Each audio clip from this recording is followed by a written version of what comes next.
সন্ধ্যা। আপনাদের সাথেই আছি আমি শাকিলা মতিন মৃদুলা। প্রিয় দর্শক শ্রোতা, পৌষের এই সন্ধ্যায় সবাইকে স্বাগত জানাচ্ছি শুভ সন্ধ্যার আজকের আয়োজনে।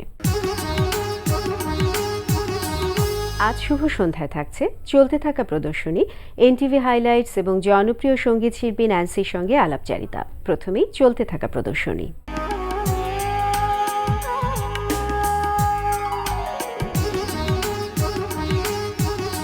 শুরুতেই জানিয়ে দিচ্ছি চলতে থাকা প্রদর্শনী ও মেলার সময়সূচি।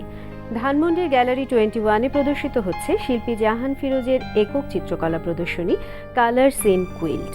প্রদর্শনী চলবে 15 জানুয়ারি পর্যন্ত। রাজধানী শেরেবাংলা নগরে অনুষ্ঠিত হচ্ছে মাসব্যাপী ঢাকা আন্তর্জাতিক বাণিজ্য মেলা 2017।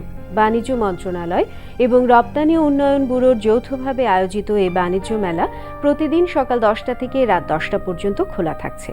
ঢাকা আন্তর্জাতিক বাণিজ্য মেলা চলবে 31 জানুয়ারি পর্যন্ত। এবার এনটিভি হাইলাইটস।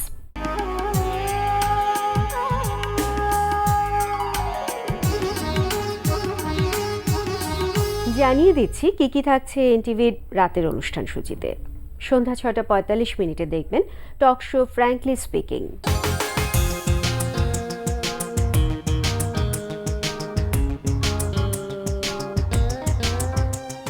রাত 8:20 থাকছে ফেরদৌস হাসানের পরিচালনায় ধারাবাহিক নাটক মায়া।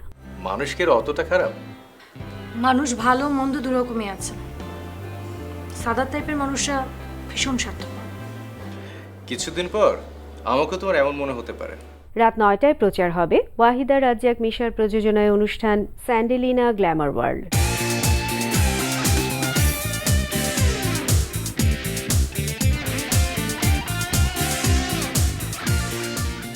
রাত 9:40 দেখবেন সুমন আনোয়ারের পরিচালনায় ধারাবাহিক নাটক সিনেমাওয়ালা। এই ছবিটা যে আটকানো প্রয়োজন, আমি যে তার পক্ষে অবস্থান নিয়েছি, তুমি কি এর জন্য আমার সঙ্গে একমত হবে না? ছবিটার এখন থার্ড লটের শুটিং চলতেছে, আপনি কেমনে সেটা বন্ধ করবেন? রাত 11:30 দেখবেন ইমরাউল রাফাতের পরিচালনায় ধারাবাহিক নাটক তরুণ তুর্কি। বাবা আমার নামে আপনার কাছে এগুলো বলেছে? ভুল বলেছে। আমি প্রচন্ড বদরাগী, অভদ্র, জেদি একটা মেয়ে। তোমার হিউমার সেন্স অনেক ভালো, তোমার সাথে গল্প করে মজা পাওয়া যাবে। তো আপনি বাবার ফ্রেন্ড না কলিগ? দুটোই। রাত 12টায় থাকছে টক শো এই সময়।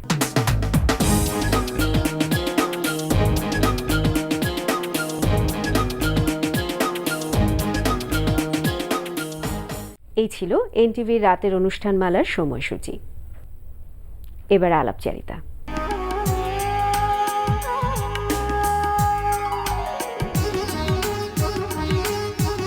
প্রিয় দর্শক, আমাদের আজকের অতিথি এ সময়ে জনপ্রিয় সঙ্গীত শিল্পী ন্যান্সি। চলুন কথা বলি তার সঙ্গে। শুভ সন্ধ্যা। শুভ সন্ধ্যা। ভালো আছেন? খুব ভালো। নতুন বছর শুরু হলো এবং নতুন প্রত্যয়, নতুন স্বপ্ন। নতুন বছরে আমরা আপনার কাছ থেকে দুটো অ্যালবাম পেতে যাচ্ছি। এই অ্যালবাম দুটো সম্পর্কে একটু বলুন।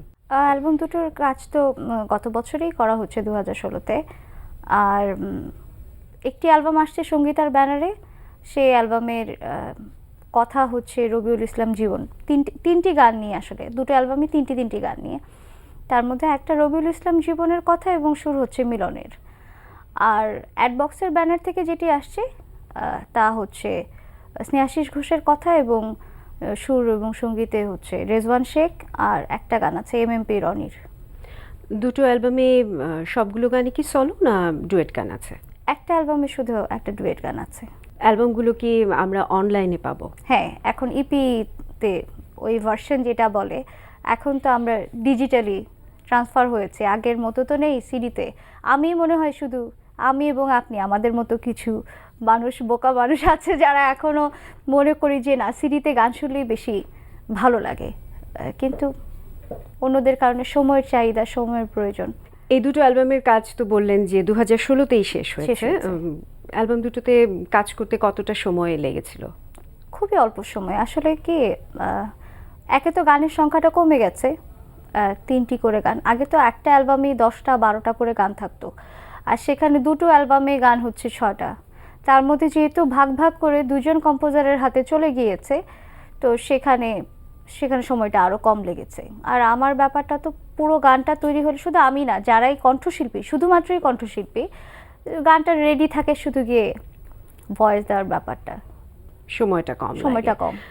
এখন তো অনলাইনে গান রিলিজের পাশাপাশি গানটির ভিডিও করবারও একটা প্রবণতা বের হয়েছে। সেক্ষেত্রে মারাত্মক, বেশি সেক্ষেত্রে সেক্ষেত্রে আমরা কি ভিডিও পাবো? আমি তো ভিডিও বিদ্বেষী লোক, সবাই জানে। গত বছর তাও আমাকে যতটুকু কিছু পরিমাণে দেখা গিয়েছে, সেটাও আসলে অনুরোধে মানুষ ঢেকে গেলে আমি ভিডিও গিলেছি। আমি আসলে স্বাচ্ছন্দ্য বোধ করি, আমি সবসময় এই কথাটা বলেছি, এবং আমার কাছের মানুষ যারা আপনার মতো, তারা জানেন যে আমার কাছে সবসময় প্রায়োরিটিটা কিন্তু আমার কণ্ঠ, নট ভিডিও। ভিডিও বলতে যে করা যাবে না আমি সেটা বলছি না, কিন্তু সেটার যদি অবস্থাটা এমন দাঁড়িয়ে যায় যে ভিডিওটা ছাড়া গানটা মূল্যহীন, তাহলে সেক্ষেত্রে আমার নিজের প্রতি তো দাঁড়ালো না যে আমার আস্থা নেই। আর যারা আমরা অবশ্যই। চলচ্চিত্রের শিল্পী হিসেবে নিজেদের পরিচয় দিতে ভালোবাসি, এবং বাস্তবিক অর্থেও আমরা তাই, আমার মতো যারা আছেন, চলচ্চিত্রের গানটা কি হয়, আমরা তো নায়ক বা নায়িকাকেই দেখছি না স্ক্রিনে, আমাদের তো শুধু কণ্ঠটা যাচ্ছে, আমাদের সমস্ত আবেগ, ভালোবাসা, এক্সপ্রেশন, অনুভূতি, যত কিছু বোঝানো, ল্যাঙ্গুয়েজ, সব তো কণ্ঠের মাধ্যমে যাচ্ছে। তো যে ন্যান্সিকে মানুষ সেই শুরু থেকে শুধু কণ্ঠ দিয়ে ভালোবেসে এসেছে, আমি এখন একদমই মনে করি না যে এই শেষ বেলায় এসে আমাকে অন্যভাবে নিজেকে উপস্থাপন করবার খুব একটা দরকার আছে। আসলে যার যেটা কাজ, কেউ যদি ভালোবাসে যে কণ্ঠের পাশাপাশি সে যদি মডেল কিংবা অভিনয় করতে চায়, সেক্ষেত্রে সেটা তার করতে ভালো, পারে, কিন্তু সেটা না তার ভালো লাগা। সেটা না করলে গানটা জনপ্রিয়তা পাবে না, আমি একদমই বিশ্বাস করি না। এটা আসলে বিশ্বাস করার কোনো কারণও নেই। আমরা কি কথার ফাঁকে একটু গান শুনতে পারি? হ্যাঁ, অবশ্যই। আপনি বলছিলেন মেঘলা আকাশ গানটার কথা, যে আমি যখন শুনেছি ন্যান্সি আমার গানে গুনগুন করে আমি গুনগুন করে, গাইছিলাম গানটা। গাইছিলাম মেঘলা আকাশ, সেটা করছি। শুনি। মেঘলা আকাশ মেঘলা দিনে, মেঘে ঢাকা জোছনা, একলা বাতাস একলা বনে, তুমি ছাড়া যাব না। শ্রাবণ জলে ভিজে ভিজে, ভালোবাসা নেব খোঁজে, ভালোবেসে অপরাধী হব দুজনা। মেঘলা আকাশ মেঘলা দিনে, মেঘে ঢাকা জোছনা, একলা বাতাস একলা বনে, তুমি ছাড়া যাব না। বাহ, একজন শিল্পীর আমার কাছে মনে হয় যে যেই সেক্টরেই কাজ করুক না কেন, তার নিজস্বতা হচ্ছে তার শিল্পটা। সেক্ষেত্রে আপনার নিজস্ব কিছু গান আছে যেটা আমরা গাইতে গেলে বলি যে ন্যান্সির গান, সেক্ষেত্রে প্রাপ্তি কতটুকু? প্রাপ্তি অপরিসীম, ভাষায় প্রকাশ করার মতো না। আর আমি বলবো যে এই যে যখন আপনাদের এটা মাথায় চলে আসে যে হ্যাঁ এই গানটা ন্যান্সির, তা আমি বলবো যে এর পেছনে অবদানটা পুরোটুকুই যারা আমার জন্য গান তৈরি করেছেন, যারা আমার জন্য গান লিখেছেন, সুর করেছেন, কম্পোজ করেছেন, কারণ তারা প্রথমে আমাকে একটা স্পেশাল জায়গা দিয়েছেন। মানুষ কিন্তু স্পেশাল এমনি এমনি হয় না, তার একটা স্পেস দরকার পড়ে ওই স্পেশাল জায়গাটার জন্য।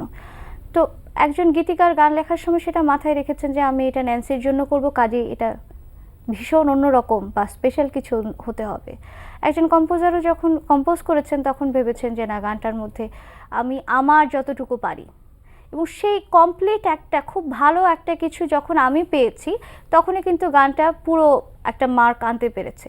আমি যদি ভালো একটা কথা না পেতাম, ভালো একটা সুর না পেতাম, আমি শুধু শুধু আমার এই কণ্ঠ দিয়ে আমি কি খুব বেশি কিছু করতে পারতাম? মনে হয় না। এবং একজন কারিগরের কিন্তু সেখানেই দক্ষতা, যদি তিনি বুঝতে পারেন যে কাকে দিয়ে কোন কাজটা হবে।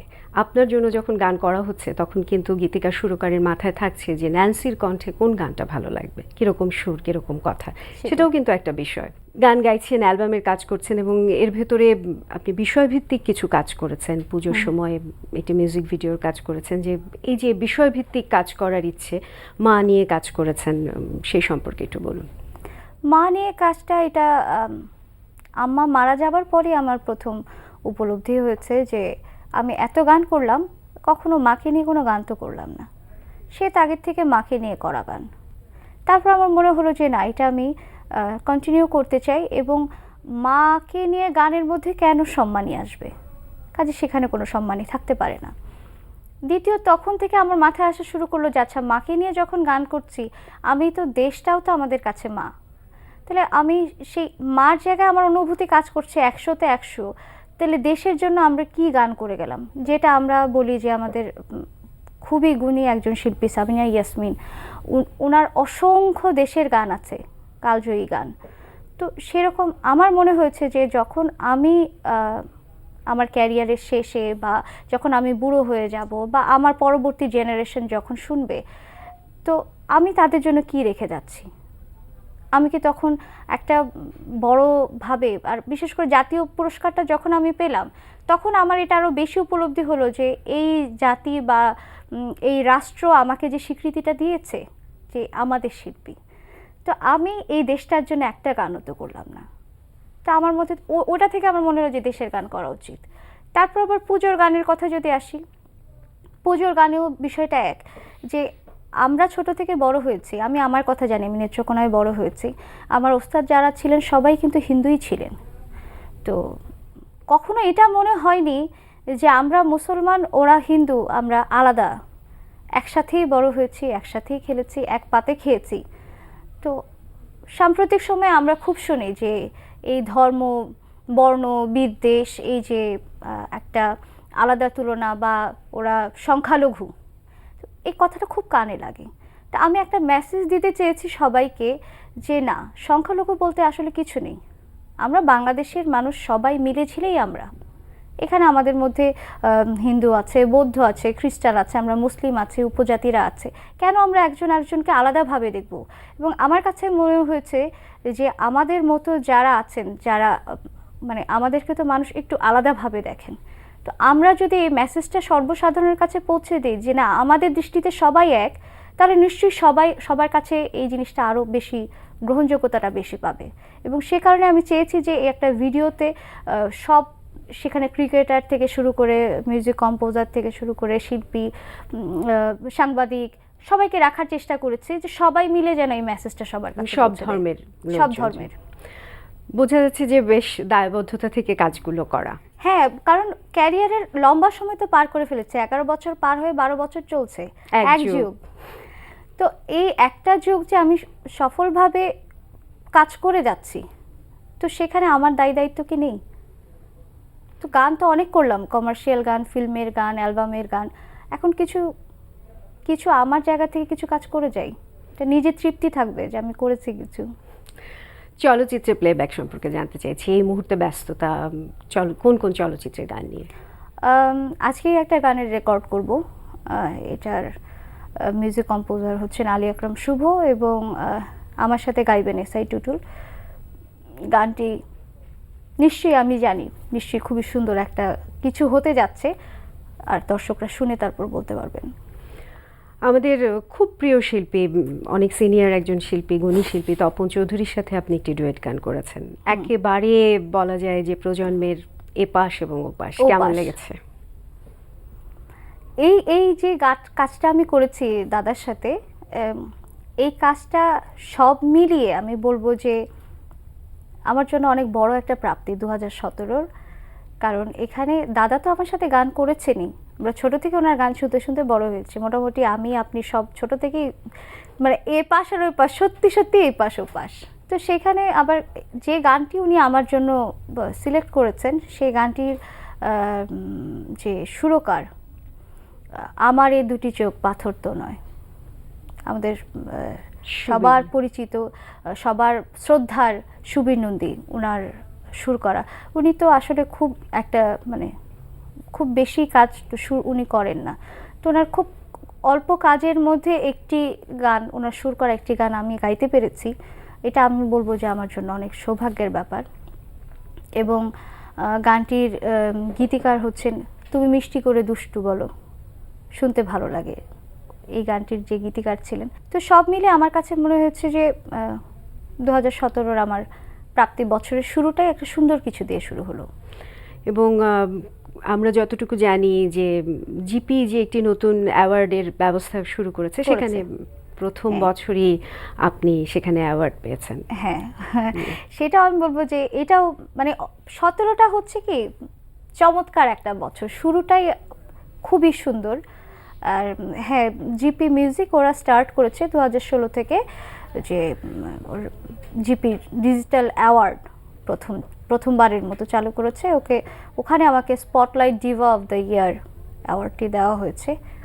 আমরা একেবারেই শেষ পর্যায়ে চলে এসেছি। আমরা আরও ভালো ভালো গানের প্রত্যাশায় রইলাম আপনার কাছ থেকে। শেষে এসে যদি একটু গান দিয়ে শেষ করি।